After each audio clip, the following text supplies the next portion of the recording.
Here I am, know it's been a while. I was in denial about my love. Here I stand, I know I walked away. Had to find the person I'd become. Hola, hola, hola, muy buenos días. Estamos de nuevo en Entre Líneas, un programa dedicado a todos aquellos hombres y mujeres que apoyan al cuerpo de la Benemérita. Un programa para todos los opositores que quieran motivarse y conocer algunos de los entresijos de las oposiciones para entrar a la Guardia Civil.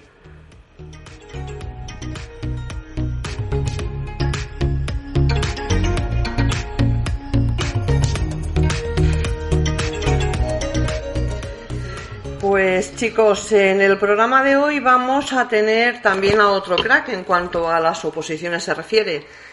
En esta ocasión tenemos como invitado a Sergio. Él es profesor y formador especialista en los temas 19 y 20, que no son ni más ni menos que el tema 19 referente a geografía e historia y el tema 20 de literatura española, que no es poco. Así pues voy a dar paso a antena a Sergio. Buenos días, Sergio, ¿qué tal estamos? Muy buenos días, Celia. Muy bien. Bueno, lo primero, muchísimas gracias por este pequeño espacio y por esta oportunidad que me brinda para compartir contigo y con todas las personas que escuchan el programa, bueno, una serie de consejos, ¿no? O de técnicas y de contenidos que yo creo que al final a todos nos viene muy bien conocer. Perfecto. Pues entonces, Sergio, como sé que también el tiempo es oro y te pillo entre clase y clase, te voy a hacer unas cuantas preguntas muy, muy directas hasta que el tiempo nos deje. Así que, bueno, ahí voy, ¿eh? Venga, fenomenal. A ver, Sergio, tú eres profesor en CDB y llevas, bueno, lo que he dicho, ¿no? En los temas 19 y 20, que si no me equivoco son de los temas que más bloques tienen y que quizá a los alumnos más pesado les resulte, ¿no?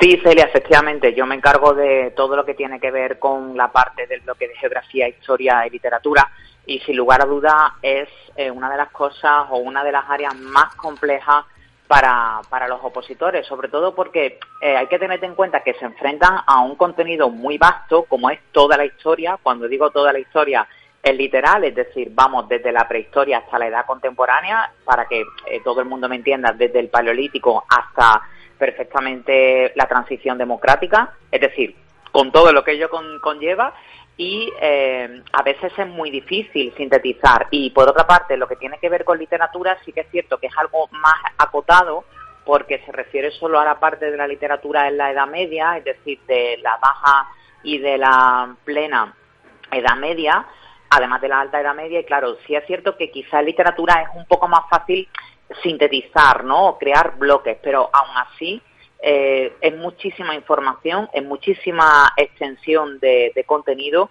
y a veces es complicado que el opositor pueda aprender y sobre todo comprender el motivo de las circunstancias, ¿no? El motivo de los acontecimientos que han pasado a lo largo de la historia y de la literatura. Y eso es un poco lo que yo también intento trabajar con ellos, ¿no? El hacérselo más sencillo, con diferentes técnicas y recursos. Exacto. Entonces, siendo unos temas tan complejos, ¿nos puedes explicar exactamente cómo llevas a cabo una clase online de estos temas, cómo lo enfocas, si el alumnado también interactúa contigo cuando haces estas clases, y qué haces también con los alumnos que trabajan y que no pueden verlo a la hora en que los emites? Claro, bueno, para nosotros, es decir, para CDB, una cuestión que es fundamental es el hecho de trabajar con la posibilidad de que el alumnado no tenga que renunciar, pues, a, por ejemplo, trabajar o a tener que compaginar su vida profesional, personal o de cualquier índole con la preparación de oposiciones. Entonces, desde el primer momento se instauró una metodología 100% online, de manera que las clases se programan, se imparten y se establecen con tiempo de antelación en una plataforma con un calendario. Las clases se imparten vía online y el alumnado, en este caso, sabe perfectamente cuándo tiene las clases. Se le da al alumnado la posibilidad de que asista en directo a esas videoclases, y las clases, en todo caso, también se graban, de manera que aquellos alumnos que, por ejemplo, por incompatibilidad laboral o de cualquier otra índole, no puedan asistir a esa clase en concreto, esa clase, al estar videograbada, la pueden visualizar o la pueden visualizar, perdón, o escucharla en cualquier otro momento de ese día o de cualquier otra franja horaria.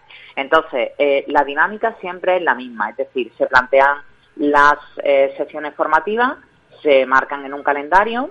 Los alumnos, hay algunos que pueden estar en directo porque en ese momento les cuadra por horario y otras veces no, y el contenido comienza con una presentación en la que tratamos pues diferentes temas que componen ese bloque 19 y 20. A continuación yo voy a esa síntesis, es decir, no les leo una presentación PowerPoint, no les machaco el cerebro, ¿no?, con contenidos, con fechas, con teorías, sino que voy al extracto, a la síntesis, para dar paso a esos 15, 20 minutos finales de clase de posible resolución de dudas, preguntas o algo que no haya quedado claro. Con aquellos alumnos que, por ejemplo, no pueden estar en directo por cuestiones laborales o de cualquier otro motivo, lo que se les plantea también la posibilidad es que una vez que han visto la clase, si tienen alguna duda, la planteen por correo electrónico o bien a través de la plataforma mediante una sección foro, con la finalidad de que esas dudas sean respondidas en un tiempo corto, en un tiempo, te hablo, de 24 48 horas.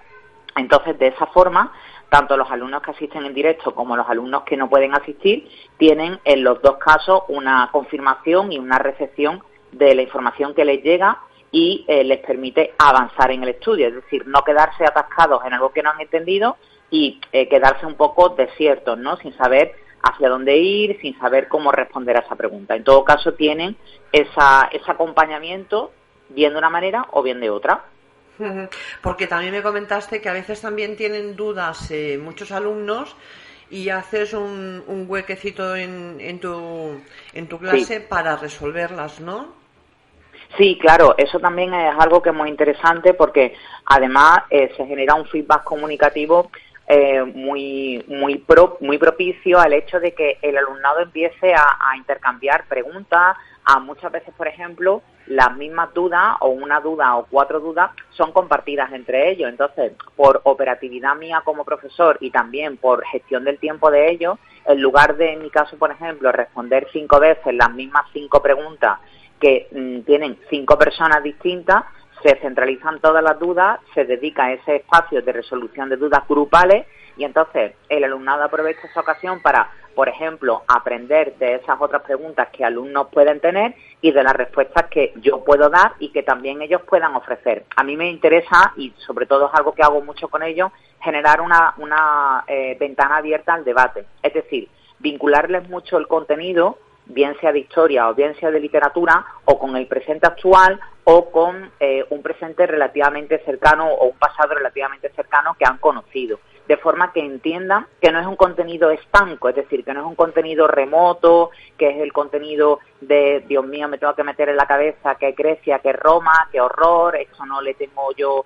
ningún tipo de punta con mi vida. No, esa no es la dinámica. La dinámica es al contrario, hacerles sencillo el contenido desde la cercanía. ¿Y con qué dificultad se puede encontrar el opositor a la hora de estudiar y planificar el tiempo de estudio para todo el temario? Bueno, yo creo que la principal dificultad que tienen es la de sentarse y empezar a planificar estrategias desde el punto de vista de entender que tienen que tener un conocimiento de cultura general que incluye literatura, geografía, historia, topografía, matemáticas, un conocimiento de un ámbito jurisdiccional que incluye diferentes partes de la posición más específicas de derecho, un conocimiento y una condición física propicia para poder pasar las pruebas físicas, una destreza intelectual o psicomatemática para poder desarrollar las pruebas un poco más experimentales, como son los psicotécnicos. Entonces, creo que muchas veces en ese sentido el alumnado se puede ver perdido y desbordado ante tal cantidad de pruebas selectivas a las que tiene que hacer frente. La principal dificultad que yo creo que ellos se encuentran, o por lo menos en mi materia en concreto, es la extensión. Es muchísimo contenido lo que tienen que aprender. Y claro, muchos de ellos vienen con una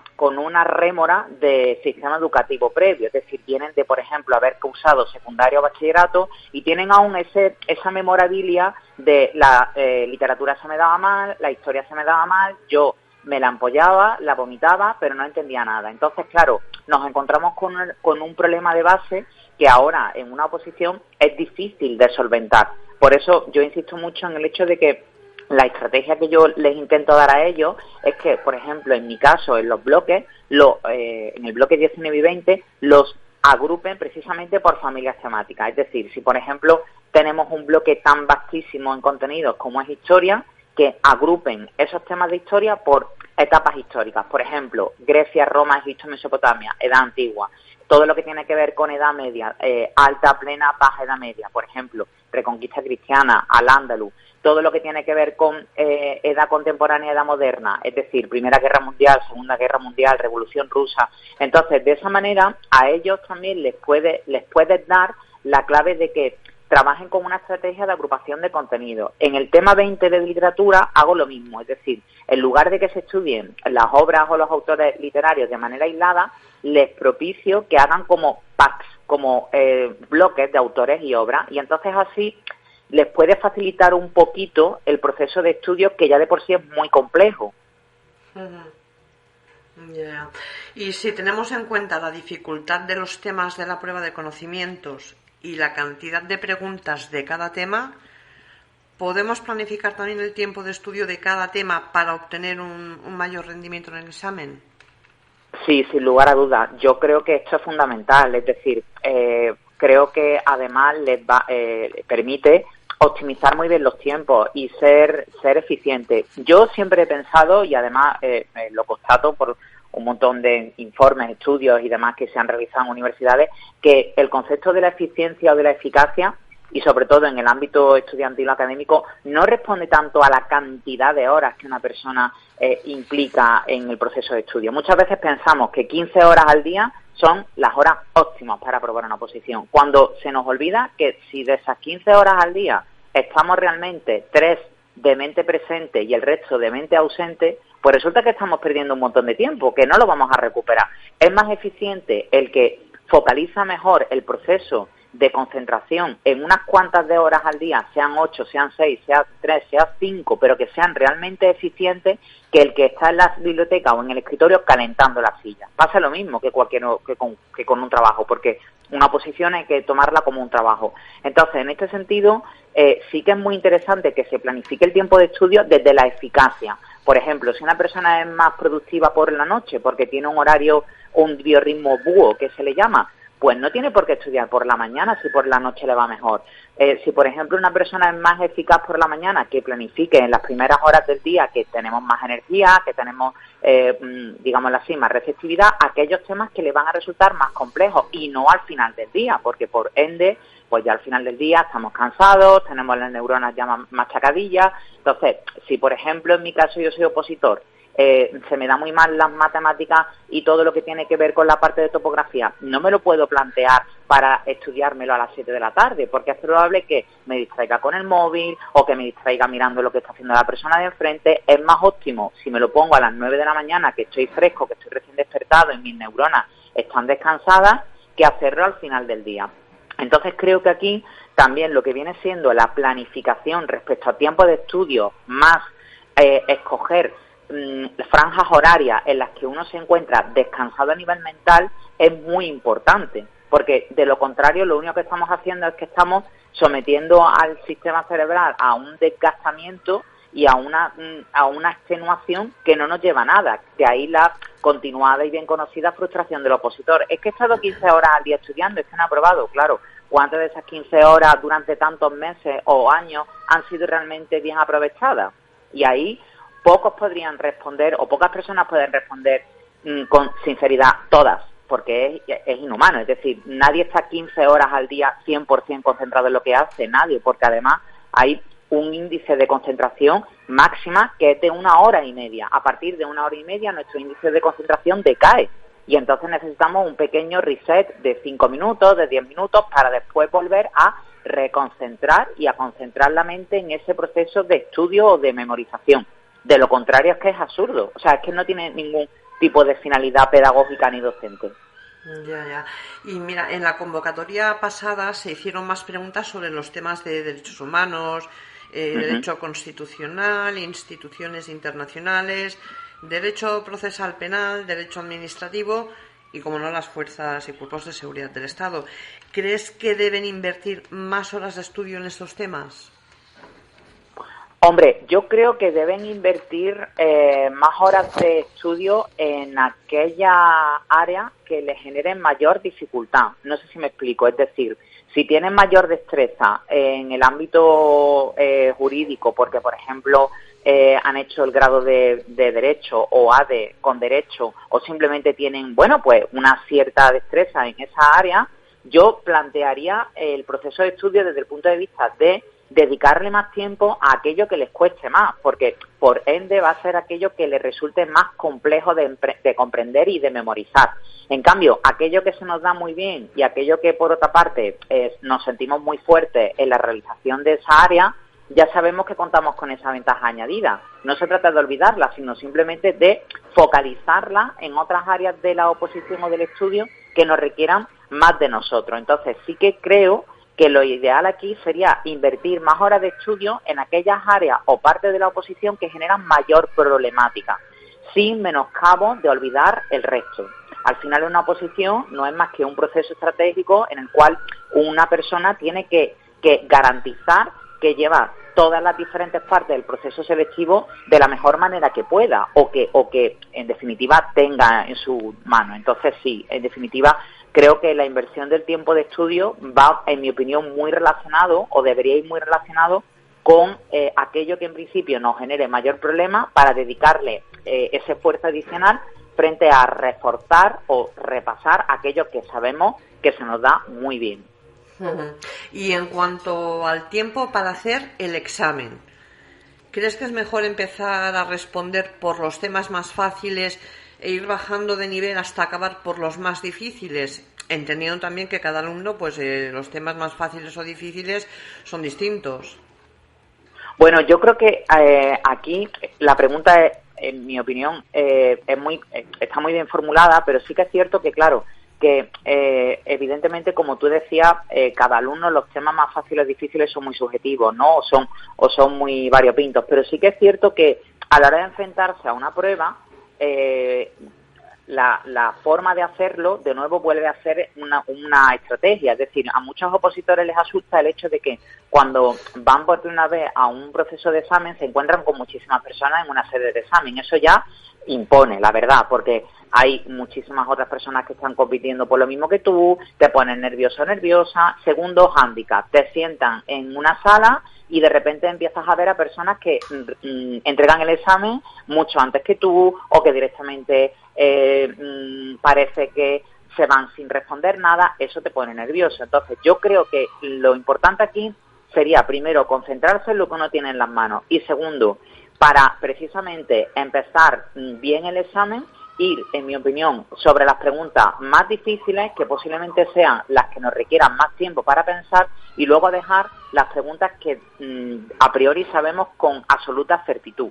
Si lo hacemos al revés, tenemos la posibilidad de que juguemos a lo que se llama como, bueno, el tiempo del descuento, ¿no? En términos futbolísticos deportivos, es decir, me quedan 5 minutos, he contestado muy pocas preguntas, voy a hacer la quiniela al tuntum. Y ahí vienen las posibilidades de equivocarnos, porque he contestado muy pocas preguntas, ostras, esta pregunta estoy dudando entre una opción y otra, pues venga, me la voy a jugar. No te la juegues, empieza a responder esas preguntas que te van a requerir recordar más o buscar más a nivel cerebral al principio del examen, que de nuevo está pues en ese proceso de atención completa y de focalización en lo que tiene, y deja para el final aquellas que son a priori más sencillas o que de un primer vistazo reconoces bien, no las vas a olvidar.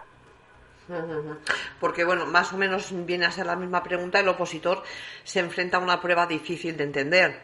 Las preguntas de ámbito de cultura general, como literatura, topografía, física, son más o menos 15 preguntas que les valen un punto, y entonces se focalizan en derecho y otros temas como los psicos y las pruebas físicas.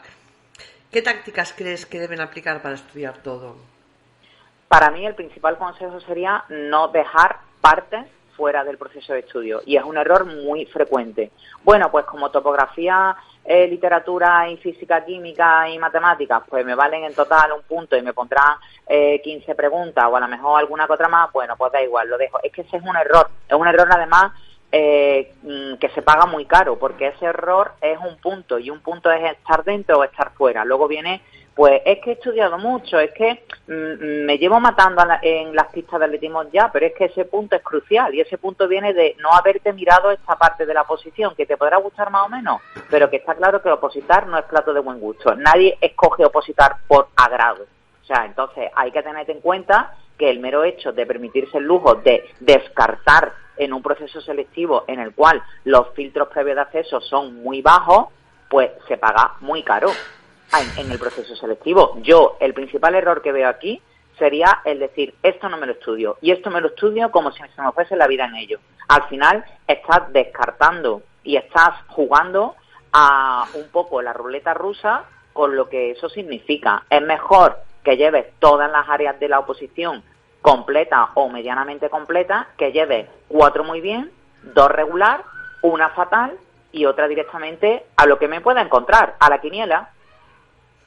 Eso lo veo yo mucho, Sergio, en las pruebas físicas, porque he visto Sí. que muchos opositores dicen, bueno, es igual, porque luego empleo todo el verano en ponerme a nadar o ponerme a correr, y luego no llegan. Yo creo que tienen que hacerlo durante todo el año, o sea, ponerse a correr, por ejemplo. Sí. O sea, dicen, ahora Sí. me enfoco solamente para estudiar, para el examen este, y ya está. Y luego, mira, cuando me den el apto o no apto, pues mira, si no me lo dan, lo dejo. Y si me dan el apto, pues oye, me pongo a correr, y luego vienen también las lesiones. Claro, por supuesto que sí, Celia. Es decir, es que al final, como todo, requiere un entrenamiento. Es decir, nuestro cuerpo requiere una adaptación. Al igual que, por ejemplo, cuando nos encontramos también con opositores y opositoras que llevaban muchísimo tiempo, años, en algunos casos sin estudiar, y de repente pretenden pues memorizar una ley. Es que no funciona así, es que es un proceso que es paulatino. Es decir, no se trata de atragantarse para estudiar o de lesionarse o de repente hacer tantos o cuantos kilómetros en tantos o cuantos minutos y creerse aquí Usain Bolt. Es que no funciona así. Todo es un proceso continuo y sobre todo de entrenamiento, de marcarse objetivos SMART, objetivos medibles, específicos, a corto, medio y largo plazo. Es decir, una oposición es una, como siempre se ha dicho, carrera de fondo, nunca mejor dicho. Y eso implica todo. No podemos ponernos a nadar y hacerlo fantásticamente bien en una semana. ¿Por qué no? Porque si llevamos, por ejemplo, 5 años sin movernos, con un hábito de vida sedentario, comiendo mal, sin practicar deporte, pues ¿a quién vamos a engañar? Si llevamos 10 años sin tocar un libro, no nos podemos poner a memorizar que fue la antigua Grecia. ¿A quién vas a engañar? Te estás engañando a ti mismo y al final viene la frustración. Es que no he podido, es que me lo he currado un montón. ¿Cuánto tiempo te lo llevas currando? Es que currártelo un montón no es ponerte a tope 3 meses a estudiar. Currártelo un montón no es de repente en 5 meses apuntarte a atletismo y creer que vas a llegar a las pruebas físicas hecho un figurín. Es que no funciona así. Eso es un error muy grave. Sí, sí, sí. Y otra cosa, me dices que tus clases las enfocas con una técnica de anclaje mental. Y, Sí. por ejemplo, vinculas la geografía con la literatura, la historia con la literatura. Explícanos qué debemos hacer para entenderlo mejor. Sí, claro, mira, esto es muy interesante porque yo en el caso de los alumnos lo que trabajo con ellos es de una manera que entiendan que los contenidos no son estancos, ya lo comenté antes, es decir, que entiendan que los contenidos no son el cajón A significa geografía, el cajón W significa literatura y están uno en la otra punta del otro, no funciona así. Yo lo que hago, por ejemplo, con ellos es que si yo estoy trabajando en la Edad Media, estoy explicándoles la Edad Media en historia y estoy explicándoles, por ejemplo, el Renacimiento y el Barroco, siglos XV y XVI, les vinculo ese contenido de siglo XV y XVI con la literatura que coincide con los siglos de oro de las letras españolas, de los siglos XV y XVI. Y entonces vinculamos todo lo que tiene que ver con el desarrollo de la corriente del humanismo, del Renacimiento, del Barroco, con, por ejemplo, autores como Luis de Góngora y Argote, o, por ejemplo, Lope de Vega, o Francisco de Quevedo, de forma que entiendan que la literatura está muy relacionada con la historia y la historia, a su vez, muy relacionada con la geografía. Es decir, para entender, por ejemplo, parte de lo que está sucediendo en la actualidad con la tensión diplomática que existe en la Europa del Este entre Rusia, Ucrania y el resto de los países de la Unión Europea y miembros de la OTAN, aunque no sean de la Unión Europea algunos de ellos, como Estados Unidos, etcétera, es importante entender el porqué del punto de vista geográfico, es decir, ¿qué existe en ese lugar del planeta? ¿Por qué es tan interesante? Al igual que, por ejemplo, entender que si nos encontramos con una serie de conflictos en Oriente Medio, no es una zona problemática por casualidad. Es decir, es que las primeras civilizaciones se asientan en lo que hoy correspondería con el actual Irak, en las cuencas del Tigris y el Éufrates, para fundar Mesopotamia, puntos calientes del planeta que han sido territorios muy disputados a nivel político, económico, social y cultural. Entonces, todo eso tiene una vinculación con la historia actual, pero también con la historia remota, con la historia antigua.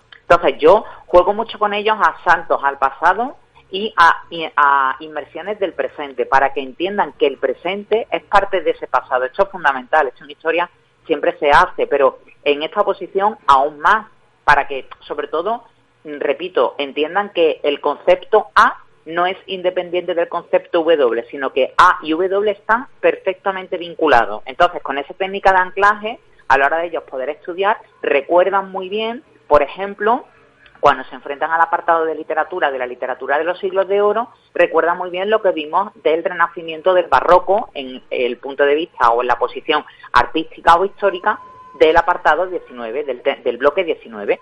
Entonces, es lo que te comento, que vamos dando saltos de un punto a otro punto con coherencia estratégica. En el tema de geografía e historia hay 13 bloques, 13. Sí. Y teniendo en cuenta que todas las preguntas están en el bombo y que pueden entrar en la convocatoria, ¿cómo se debe trabajar esta asignatura para que la estudien?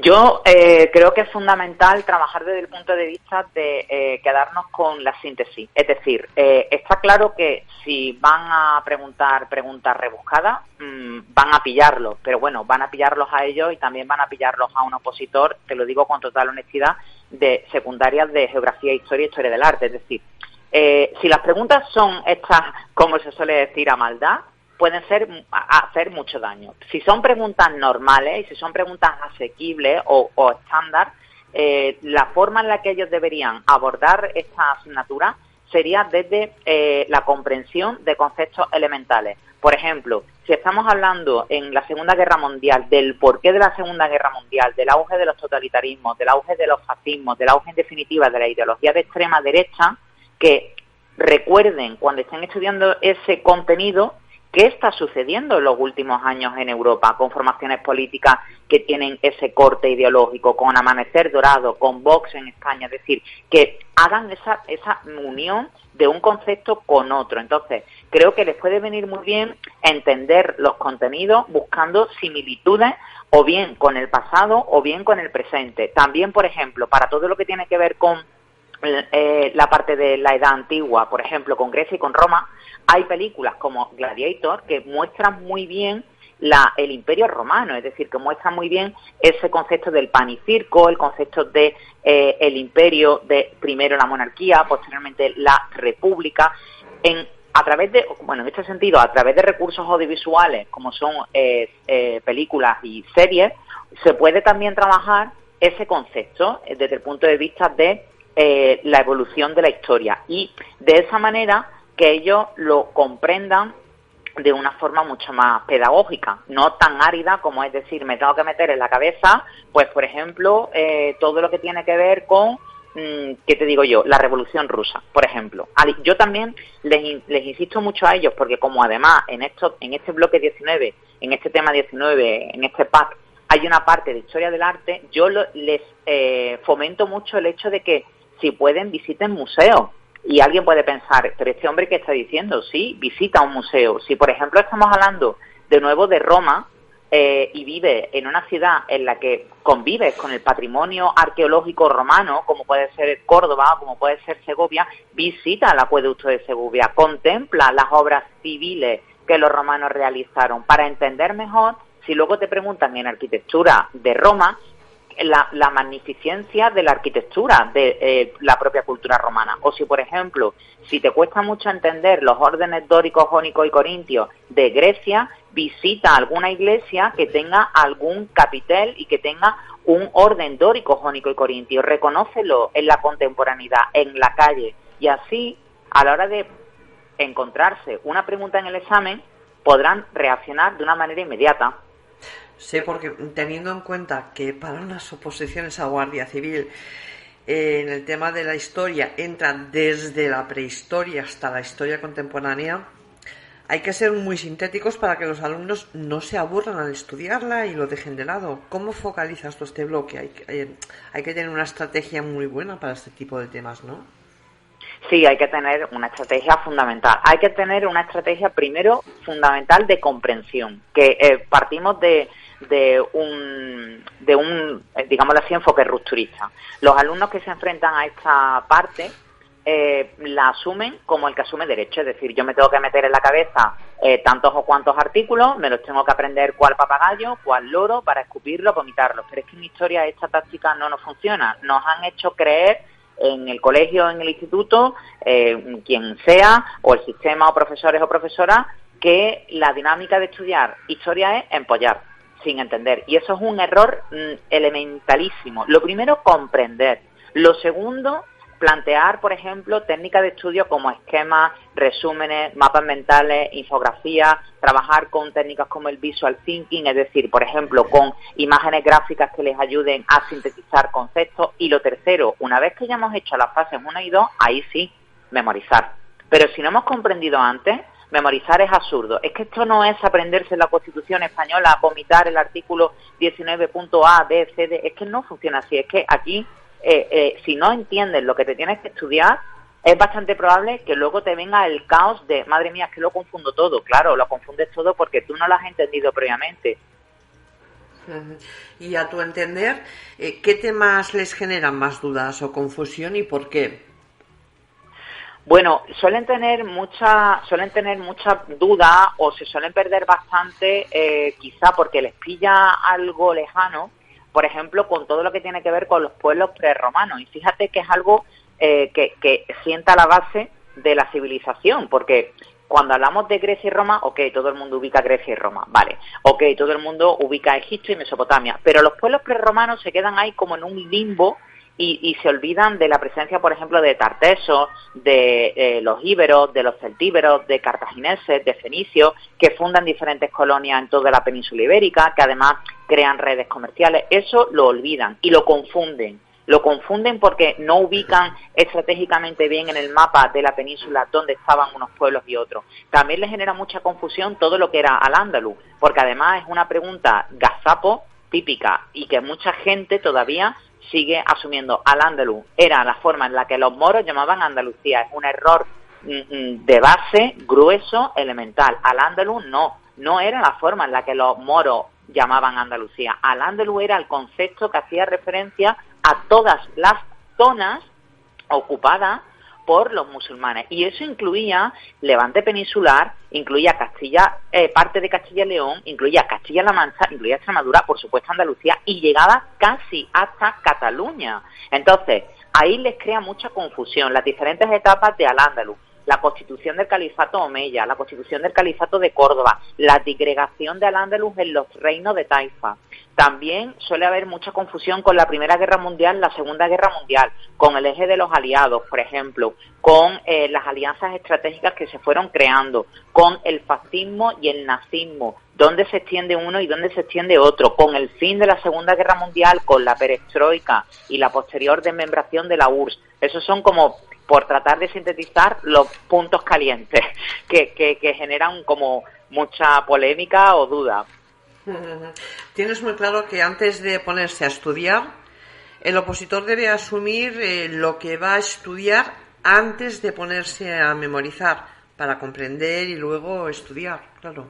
Sí, es que yo no lo concibo de otra manera, Celia, es decir, es que insisto mucho en esto y creo que al final es la esencia de la entrevista, el hecho de que sin comprensión y sin una base previa, de análisis, no podemos llegar a memorizar.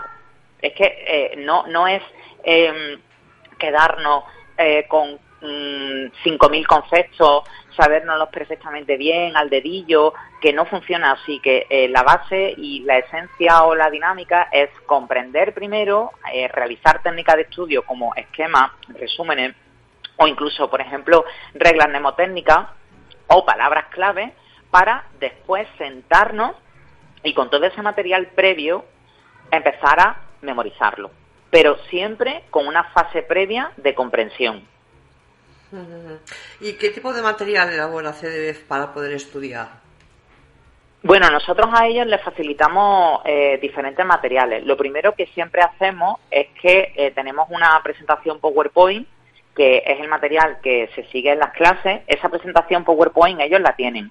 También tienen una presentación PowerPoint que está videograbada. Es decir, que independientemente de que nosotros las clases las grabemos y posteriormente se vuelquen en la plataforma, ellos también tienen, aparte de esa clase grabada, un PowerPoint videograbado con una explicación del contenido. Explicación que además también quiero resaltar una cuestión muy importante, no es una lectura literal de la diapositiva, porque para empezar, los opositores saben leer y escribir, y es absurdo leerle a una persona lo mismo que esa persona ya está leyendo.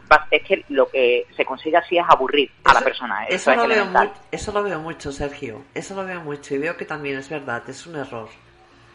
Claro, es un error fundamental, porque hay que tener en cuenta que por respeto al tiempo de la otra persona no te dediques a leerle y a insultar a su inteligencia diciéndole lo mismo que ya puede esa persona leer. Dale un valor añadido. Entonces, en esas videopresentaciones se da una explicación complementaria al texto. De hecho, el texto de la presentación PowerPoint es un texto nimio, es decir, es prácticamente lo mínimo, es una línea, es una frase. De manera que no son diapositivas ultra cargadas de texto, son diapositivas muy sencillas con una frase o un par de frases, porque el resto del contenido se da de manera adicional, se da de manera oral. También se les facilita un examen tipo test por cada tema específico que se trata, se les facilita un examen tipo test con 20 preguntas, con diferentes opciones. Bueno, solamente obviamente hay una respuesta correcta por cada pregunta, y el tema específicamente realizado, es decir, un tema sobre cada unidad. Por ejemplo, si estamos hablando de Mesopotamia, pues se les facilita un tema expresamente escrito en el que se describe todo lo que tiene que ver con la historia de Mesopotamia y las diferentes etapas de, en este caso, Mesopotamia, es decir, todo lo que tiene que ver con el Imperio Babilónico, con los asirios, etcétera.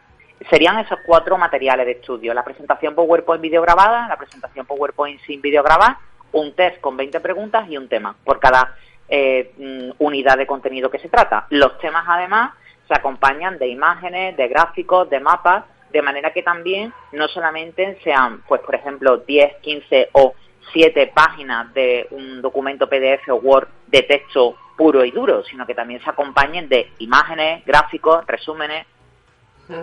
¿Y recomiendas imágenes, infografías, etcétera, etcétera, etcétera, para explicar los temas y luego recordarlos en las preguntas del examen? Y otra cosa, perdona, Sergio, los famosos fosforitos, que es que yo a lo mejor soy más mayor y he estudiado con otro tipo de técnicas, pero yo veo que, bueno, los temarios están llenos de fosforitos rosa, amarillo, verde, azul, azul más claro, azul más oscuro. A mí eso me desbarata, me desconcentra en realidad de concentrarme.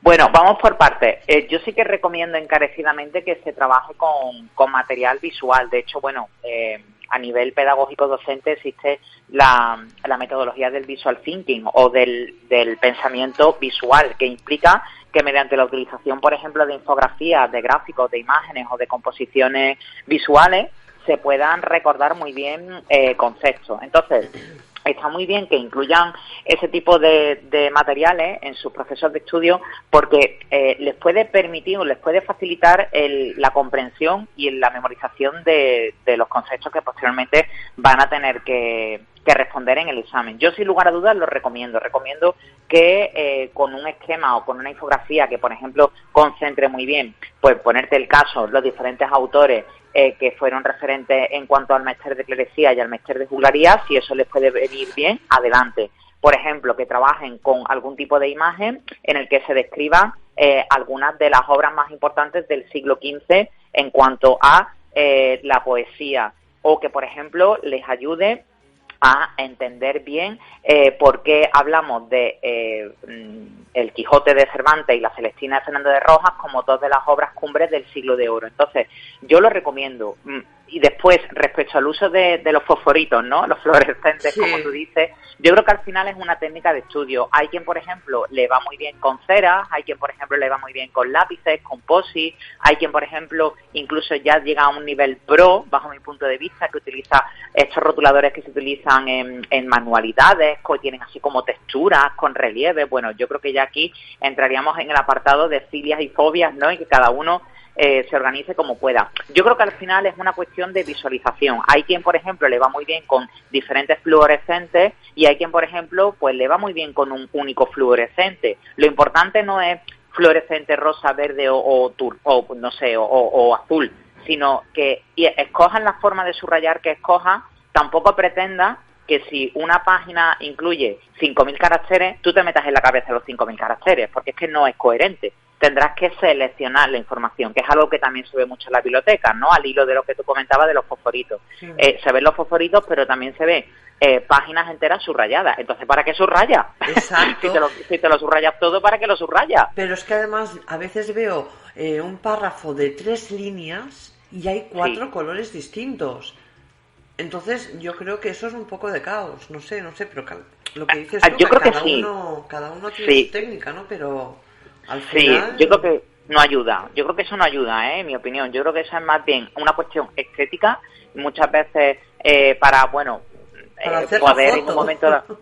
Sí, para hacer la foto, pues sí, no lo quería decir, pero bueno, ya que has abierto tú ese melón, pues vamos a entrar en ese melón para, entre comillas, posturear, ¿no? Y decir, oye, pues estoy aquí tratando de meterme en la cabeza estos artículos de tal o cual ley, y mira, en verde es la parte que habla del Estado, en amarillo la parte que habla de las Cortes, en rosa la parte que habla del rey, y queda súper molón, súper guay, súper arcoíris y Mr. Wonderful, ¿no? Y encima le ponemos la tacita de café, el iPhone o el Samsung y un filtro super cute y tenemos el like inmediato.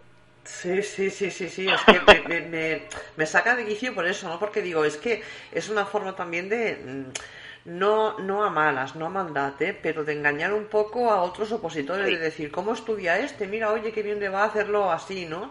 Ves ahí la mesa, bueno, llena de cosas y a mí me pone mala. Pero en fin, bueno, cada uno que lo haga como mejor le vaya. Bueno, al final es que hay que aprender a distinguir, ¿no? Entre lo que es la realidad de lo que es la ficción, y al final muchas veces a través de internet se nos muestra una vida ficcionada. El problema está en que a veces esas vidas ficcionadas no somos capaces de comprender que efectivamente es una mentira. Y el problema viene cuando creemos que esa mentira es una realidad y queremos emular ese estilo de vida de, jolín, me siento frustrado porque resulta que yo no tengo un panel de corcho súper flaustico con un poto que cae de una estantería de Ikea súper minimal y mi escritorio es de los años 80 y soy un loser porque fíjate dónde estudio. Exacto. Bueno, seguramente tú estudiarás mejor que el que tiene el escritorio súper instagrameable porque estará pues en fin, perder el rato, perder el tiempo. Sí. Mira, hay muchos opositores súper valientes y lo hacen por libre, pues porque no pueden, por trabajo, por familia, por lo que sea.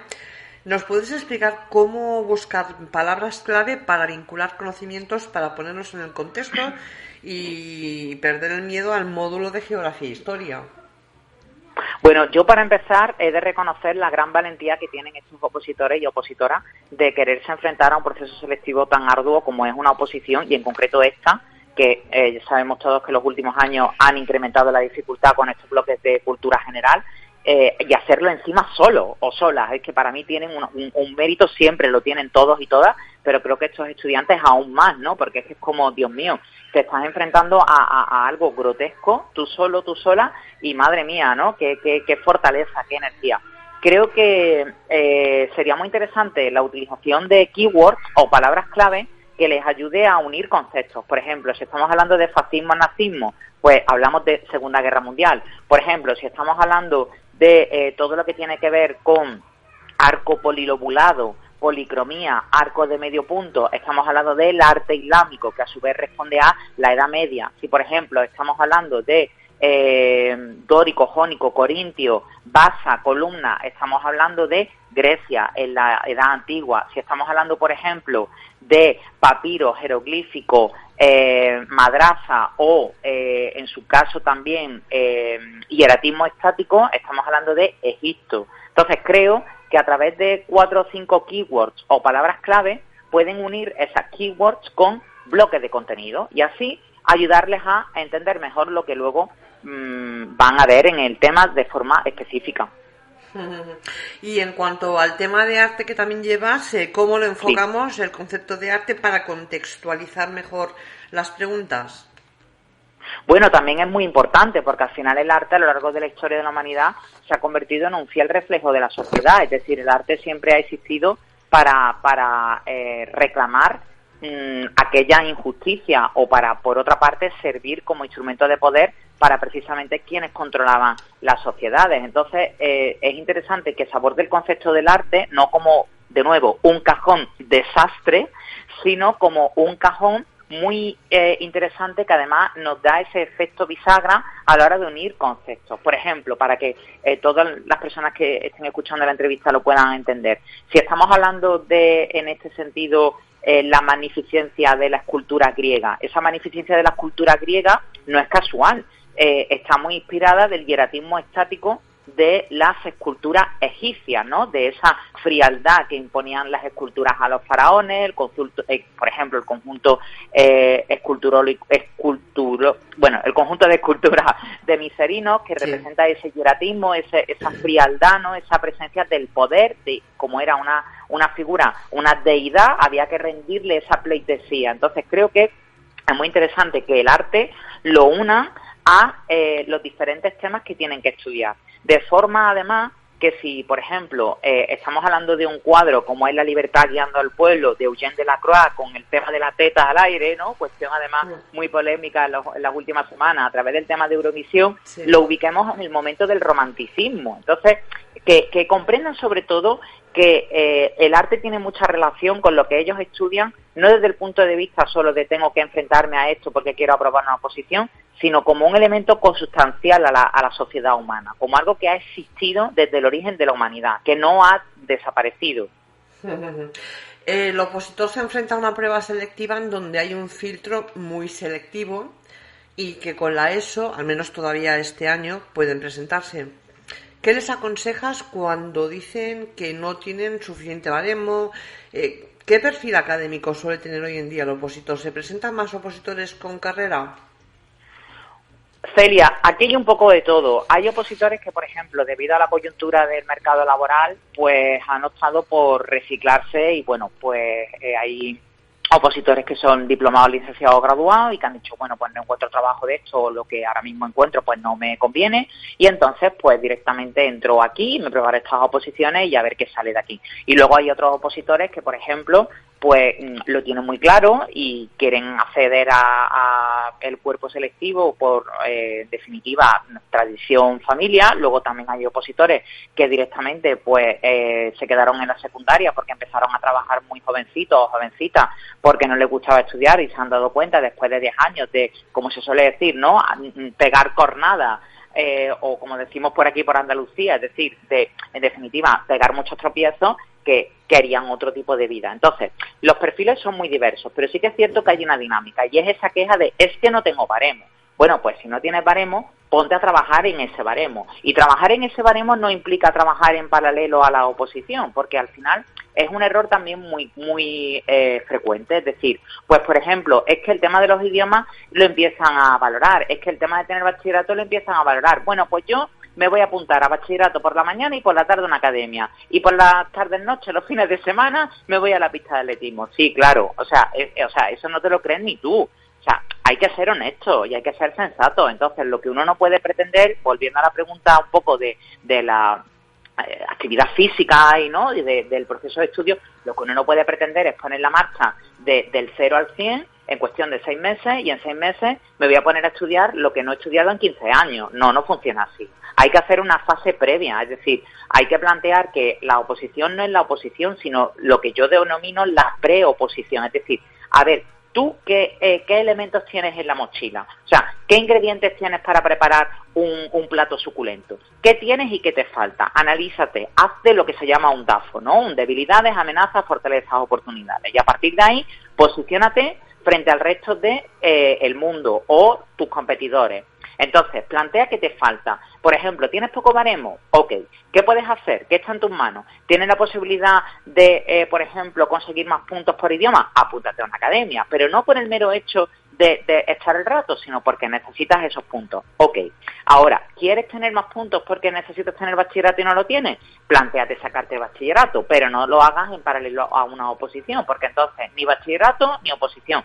Salvo que, oye, tengas una estructura intelectual y mental que te permita saber separar muy bien lo que es un ámbito de otro. Y eso puedo decirte por experiencia que hay muy pocas personas que lo consiguen hacer, porque requiere muchísimo esfuerzo, mucha disciplina y mucho autocontrol. Entonces, para mí creo que la esencia y la base de aquí es que los opositores entiendan que si tienen que buscar un baremo antes de ponerse con la oposición, que no lo hagan durante la oposición, sino que lo hagan antes, para que cuando llegue la oposición ya cuenten con esos puntos. Exacto. Como nos queda muy poquito tiempo, que sé que tienes una clase, Sergio, bueno, más o menos me has respondido esto, ¿no? Porque entonces ahora los que no tienen bachillerato y en vistas a que bueno, que va a empezar ya la Guardia Civil a pedirlo, supongo que aconsejas ahora pues estudiar bachillerato y luego ya lo harán para las oposiciones. Sí, claro, yo creo que es fundamental, que además no pierden tiempo, ni muchísimo menos. Es que les va a venir fantásticamente porque, primero, van a recordar muchas cosas de las que luego se van a tener que enfrentar. Por ejemplo, todo lo que tiene que ver con geografía, historia, literatura, el desconocimiento o el temor o el decir, jolín, qué rollazo, viene porque esto lo estudiaron hace 10, 15, 8, 9 años, es que ya no se acuerdan. Entonces, si hay opositores o opositoras que están escuchando el programa en estos momentos, que están dudando en si hacer bachillerato o no, para luego plantearse la oposición, sin lugar a dudas el consejo es hazlo, porque es que además, imagina que en el peor de los escenarios no te sale bien la oposición, te cansas de opositar, quieres hacer otra cosa, ya puedes hacer las EBAU, puedes puedes plantearte el acceso a la universidad. Es que, sinceramente, sin bachillerato es muy difícil poder optar ya prácticamente a casi nada. Entonces, es fundamental que lo planteen, sí. Ya. Y poco se habla de la estrategia previa a la oposición. ¿Qué puede hacer uno mismo para destacar con los demás para la oposición y qué puede aportar para ello? Justo lo que te estaba diciendo, Celia, es decir, que se hagan un DAFO, que se hagan una especie de análisis interno, lo repito, exacto, que se hagan un análisis de debilidades, amenazas, fortalezas, oportunidades, que analicen dónde están ellos y ellas frente a los demás, qué pueden aportar, cuál es su valor diferencial, qué les genera un plus, y sobre esos valores, sobre esas bases, sobre ese core, que vayan trabajando. Aquello que tienen como fortaleza y oportunidad, que lo fomenten. Aquello que tienen como amenaza y debilidad, que lo trabajen, para que con el tiempo se convierta en una fortaleza. Sí. Entonces, la estrategia sería esa, trabajar de forma previa a la oposición, autoanalizándose y autodiagnosticándose. ¿Qué me hace falta a mí para llegar a este objetivo final? Sabiendo además que es un objetivo a largo plazo, que no es un atragantamiento de 6 meses. Error fundamental. Es un proceso a muy largo plazo. Entonces, se trabaja con objetivos SMART, que ya lo comenté antes. Objetivos que significan en inglés específicos, medibles, temporales. Objetivos, en definitiva, a corto, a medio y a largo plazo. Objetivo a corto plazo. Llevo 5 años sin moverme. Tengo una vida sedentaria. Voy a empezar, por ejemplo, a correr pues 3 días en semana, 20 minutos. No quieras de repente, si llevas 5 años sin moverte del sofá, correr 1 hora, porque es que se te va a hacer el corazón por la boca y te vas a amargar, claro. Objetivo a medio plazo. Ya he conseguido correr un poco más. Pues ahora, en vez de 2 días, le voy a marcar 4 días. Y en vez de 20 minutos, le voy a marcar 40 minutos. Objetivo a largo plazo. Voy a salir a correr de lunes a viernes 1 hora y media. Ya vamos, pero ya hemos hecho un entrenamiento, ya tenemos una base, un recorrido. Sí. Sergio, sé que no te queda más tiempo, pero te voy a hacer una pregunta que los opositores se preguntan a día de hoy. Sí. ¿De dónde viene el conflicto ruso-ucraniano? ¿Puede ser pregunta para el examen este año? Bueno, la verdad que es una pregunta muy interesante, Celia, y es una pregunta que nos requeriría otra hora de entrevista. voy a tratar de ser lo más sintético posible. El conflicto de Rusia y Ucrania no es nuevo. No es algo que haya surgido de manera espontánea. Es un conflicto que viene de lejos y es un conflicto que viene, entre otras cosas, desde el punto de vista de la propia hegemonía rusa. Hay que tener en cuenta que cuando se produce la perestroika, es decir, la desmembración de la URSS por parte de Mikhail Gorbachev, para la URSS eso supone una auténtica vergüenza y una auténtica pérdida de liderazgo político, económico, social ante ya no solo Europa, sino ante el mundo. De la desmembración de la URSS, de la Unión de Repúblicas Soviéticas Socialistas, surgen diferentes estados que han ido creciendo y que se han ido o han intentado configurarse con el prisma democrático europeo occidental, pero bajo la alargada sombra de la órbita soviético-socialista, es decir, Bielorrusia, Ucrania, Letonia, Lituania, todos estos países bálticos y de la Europa del Este. ¿Qué ha pasado con Ucrania? Que Ucrania es un país que para Vladimir Putin tiene un interés destacado, sobre todo cuando en el año 2014 invade la península de Crimea, en el sur del país, en el sur de Ucrania, y plantea además en la propia península de Crimea un referéndum con el objetivo de tantear a la población ucraniana con la finalidad de anexionar, es decir, de unir Crimea a lo que es el concepto Rusia, Moscú, San Petersburgo, etcétera. De esa manera, claro, Crimea, que había pasado desapercibida como otro punto más de la geografía europea, se convierte en un lugar de gran estrategia, porque además hay que tener en cuenta dónde está Crimea. Para las personas que escuchen este programa en este momento, Crimea tiene una salida inmediata al Mar Negro, punto de red comercial, de transmisión de productos, bienes, servicios, y que en este sentido Vladimir Putin necesitaba esa salida hacia el exterior. Hay que ubicar en el mapa mental de todas las personas que nos oyen dónde está Rusia. Rusia no tiene una salida inmediata al mar, no la tiene. Entonces, claro, para Putin el objetivo era muy claro, hacerse con una base cada vez mayor en Ucrania. ¿Qué ha pasado? Que han ido pasando los años y se ha ido viviendo con una cierta calma tensa, desde el punto de vista de que Europa en 2014, sinceramente, como en otras muchas cosas ha hecho, se lavó las manos. Dejó en este sentido a Ucrania a su desamparo con el objetivo de que Ucrania se buscase la vida o tratase de responder de la mejor forma posible. Ahora nos encontramos con un intento muy similar al del 2014, pero ahora afortunadamente Europa y la OTAN han reaccionado a tiempo, y no es otra cosa, al final este intento, ¿no?, o esta demostración pública de supremacía militar con los tanques de Rusia y demás, no es otra cosa más que tratar de recordar ese esplendor del pasado de lo que un día fue Rusia. Es decir, Vladimir Putin trabaja muy bien con ese carácter caricaturesco y un poco absolutista que tenían los monarcas del absolutismo. Trabaja muy bien con ese carácter de personaje político que al mismo tiempo es ridículo porque roza lo surrealista. Y claro, para hacer una demostración pública de mi poder, de mi supremacía política, militar, voy aquí a desplegar un sinfín de material armamentístico para que el mundo entero vea que Rusia no es hoy un país venido a menos, sino que Rusia es la gran Rusia, la Rusia del imperialismo. Y es un error, porque si además aquí le metemos al otro gran invitado, a la tercera pata de la estructura, que es Estados Unidos, que nos metemos siempre en todos los conflictos, aunque no nos llamen, le hace Vietnam, pues ya tenemos el gazpacho montado. Yeah. Afortunadamente parece que la situación no va a llegar a aguas mayores, pero porque también se está reaccionando a tiempo, gracias a que las instituciones europeas están trabajando en pos de la diplomacia. No hay que olvidar que en estas últimas semanas Estados Unidos fue de los primeros países en plantear que todo el cuerpo diplomático desplegado en la Embajada de Estados Unidos en Kiev desapareciese de allí, con evacuaciones. Señores, ¿qué estamos haciendo? O sea, es que estamos provocando, estamos poniéndole un poquito más de picante a un caldo que ya de por sí pica mucho. Entonces, claro, si se ha hecho un seguimiento del conflicto en las últimas semanas, mientras que la posición de Europa era prodiplomática, la posición de Estados Unidos era probélica. Pero claro, Europa se enfrenta a un problema en casa. Es que Estados Unidos es miembro de la OTAN. Entonces, claro, ¿cómo le vas a decir a un miembro, a un aliado, que vaya a tu favor cuando ese aliado tuyo está haciendo, sinceramente, lo que le está dando la gana. En este caso, Estados Unidos.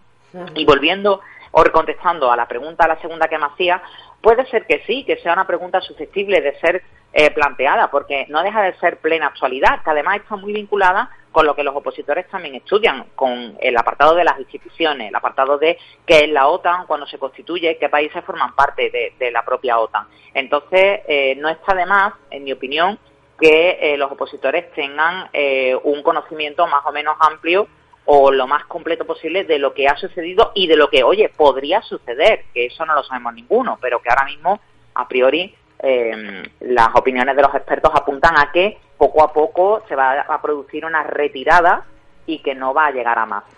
Veremos. Vale, pues oye Sergio, de verdad, muy agradecidas. Eres un crack, me encanta hablar contigo, de verdad. Muchísimas gracias a ti. Oye, felicito además a los opositores por tener un profesor así como tú, sinceramente. Y bueno, no duda cabe que motivas a los opositores. Espero que hayas estado Lo intento, Celia, lo intento. Hay veces que, bueno, como todo en la vida, ¿no? Uno a veces tiene mejores días que otros, pero bueno, yo sí que lo intento.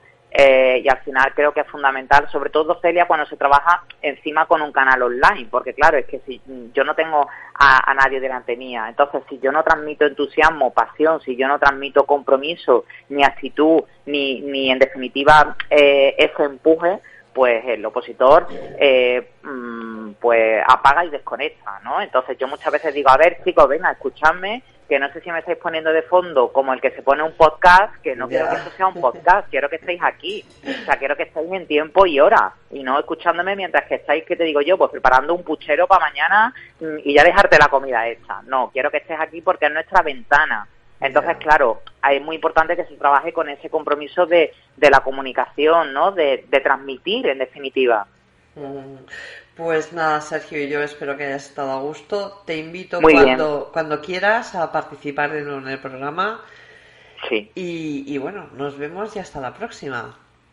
Muchísimas gracias, Celia, a ti, a todo el equipo. Ha sido un placer y encantado de haber compartido con vosotros este tiempo, de haberme dado la oportunidad también como parte de CDB para explicar cómo trabajamos, para explicar en particular cómo trabajo yo, cómo abordo yo este contenido y también enviar un mensaje de ánimo a todas las opositoras, a todos los opositores y sobre todo que tengan en cuenta que hay que trabajar el planteamiento de una oposición a largo plazo, concederse pequeños regalos, concederse pequeños reconocimientos y al mismo tiempo darse a valer, es decir, darse a valer y celebrar esas pequeñas victorias que día a día muchos y muchas de esos opositores y de esas opositoras van consiguiendo, pero que no se atreven a celebrar, porque claro, como están opositando, pues no pueden salir a tomarse una copa de vino. Bueno, tú puedes estar opositando, pero puedes salir a tomarte una copa de vino para premiarte a ti misma o a ti mismo que antes no eras capaz de correr porque te ahogabas y ahora ya puedes correr un buen rato en una pista de atletismo,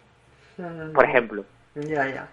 Pues nada, Sergio, pues hasta otro día, ¿eh? Hasta otro día, Celia. Muchísimas gracias. Un abrazo muy grande. Adiós. Chao.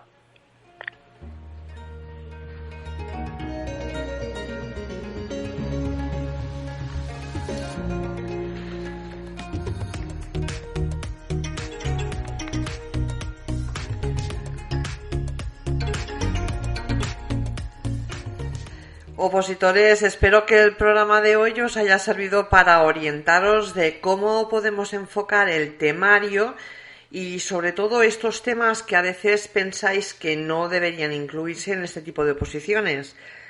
Ahora vamos a poder contar con más medios y os animo a escribir vuestras propuestas o preguntas en los posts que publicamos en las páginas de Instagram. Así los invitados, pues cuando vengan al programa os podrán contestar a todas vuestras dudas, ¿vale?